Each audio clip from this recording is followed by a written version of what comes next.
नमस्कार दोस्तों, हमारे channel World Wide Weather Watcher में आप सबका स्वागत है। भारत में 2024 प्री मानसून सीजन शुरू हो चुका है और जल्दी अरब और बंगाल की खाड़ी में चक्रवाती गतिविधियां शुरू होने वाली हैं। इससे पहले कि हम अपना वीडियो शुरू करें, हमारे चैनल को सब्सक्राइब करें ताकि आप भारत में चक्रवात, वर्षा पूर्वानुमान और कई अन्य गतिविधियों के संबंध में कोई भी अपडेट मिस ना करें। तो आइए चर्चा करते हैं कि वास्तव में प्री मानसून चक्रवात सीजन क्या है। भारत में प्री मानसून सीजन आमतौर पर अप्रैल से जून के बीच होता है। इस दौरान बंगाल की खाड़ी और अरब सागर में चक्रवाती गतिविधियां देखने को मिल सकती हैं। ये चक्रवात भारी वर्षा, तेज हवाएं और तूफान ला सकता है, जिससे अक्सर तटीय क्षेत्रों को काफ़ी नुकसान पहुंचता है। तो आइए अब उत्तर हिंद महासागर के 2024 प्री मानसून चक्रवात सीजन के बारे में चर्चा करते हैं। सबसे पहले हम यह जानते हैं कि पहले बंगाल की खाड़ी में चक्रवात बनता है और अरब सागर की तुलना में बंगाल की खाड़ी का चक्रवात मजबूत होता है। बंगाल की खाड़ी में प्री मानसून साइक्लोन अप्रैल से जून के बीच बनता है और अरब सागर में प्री मानसून चक्रवात मई से जून के बीच बनता है। आमतौर पर बंगाल की खाड़ी मजबूत चक्रवात पैदा करता है, जिससे अधिक खतरा होता है।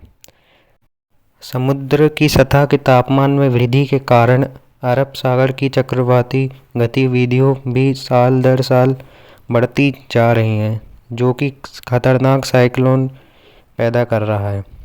अरब सागर में ज़्यादातर चक्रवात पिछले कुछ सालों से ओमान और की ओर या गुजरात की ओर बढ़ते हैं, लेकिन इस बार 2024 के चक्रवात के सीजन में वो सौराष्ट्र या गुजरात की ओर बढ़ सकते हैं। जैसा कि पिछले 5 वर्षों में अरब सागर में चक्रवात ओमान की ओर बहुत रेयरली गया है, इसलिए हमें रुकना होगा और अरब सागर पर नज़र रखनी होगी, क्योंकि यह मजबूत चक्रवात पैदा करता है और इसका असर भारतीय के पश्चिमी तटों पर असर पड़ता है। तो चलिए बंगाल की खाड़ी के बारे में चर्चा करते हैं, जो हर साल प्री मानसून सीजन में बड़े चक्रवात पैदा करने में सक्षम है। पिछले साल हमने चक्रवात मोका देखा था, लेकिन इस बार हम मई के पहले सप्ताह से आखिरी सप्ताह के बीच बंगाल की खाड़ी में एक बड़े चक्रवात की उम्मीद कर रहे हैं। इस बार मई महीने में चक्रवात म्यांमार या बांग्लादेश की बजाय भारत के पूर्वी तटियों की ओर बढ़ सकता है। इसलिए हमें बंगाल की खाड़ी पर भी नज़र रखनी होगी, क्योंकि इसका असर उड़ीसा, पश्चिम बंगाल और आंध्र प्रदेश पर प्रभाव पड़ने की अधिक संभावना है। क्योंकि लॉन्ग रेंज मॉडल बंगाल की खाड़ी में मजबूत गतिविधियों का संकेत दे रहे हैं, जो भारत के पूर्वी तटों की ओर बढ़ती दिखाई दे रही हैं। CFS वर्षा मॉडल 11 मई से 25 मई के बीच दक्षिण बंगाल की खाड़ी में मजबूत गतिविधियों का संकेत दे रहा है, जो उड़ीसा और आंध्र प्रदेश की ओर बढ़ती दिखाई दे रही है। EPS जैसे अन्य सदस्य मई महीने के पहले सप्ताह में दक्षिण बंगाल की खाड़ी में मजबूत गठन का संकेत दे रहे हैं, जिसमें लंबी दूरी के कारण देरी हो सकती है। इस बार अरब सागर की तुलना में बंगाल की खाड़ी में समुद्र की सतह का तापमान ज़्यादा गर्म, यानी लगभग 32 से 33 डिग्री के बीच होगा। तो चलिए चर्चा करते हैं कि चक्रवात के कारण कौन सी जगह खतरे में होगी। बंगाल की खाड़ी में आंध्र प्रदेश, उड़ीसा, पश्चिम बंगाल लैंडफॉल के रेड जोन में है और बांग्लादेश, म्यांमार, तमिलनाडु ग्रीन से ऑरेंज लैंडफॉल अलर्ट जोन में है। रेड जोन में अधिक संभावना है कि लैंडफॉल होगी।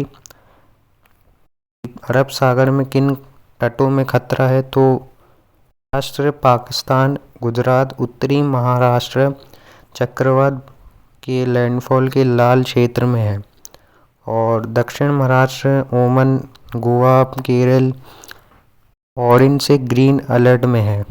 अरब सागर में चक्रवात मई के आखिरी सप्ताह से जून के पहले सप्ताह के बीच बन सकता है। बंगाल की खाड़ी में मई के पहले सप्ताह से लेकर मई के आखिरी हफ्ता के बीच एक मजबूत चक्रवात देखने को मिल सकता है। इसलिए निर्देशक के तौर पर भारत में अरब और बंगाल की खाड़ी दोनों में 2 प्रमुख या मेजर साइक्लोन का खतरा है और बाद में एक ट्रॉपिकल साइक्लोन की उम्मीद है।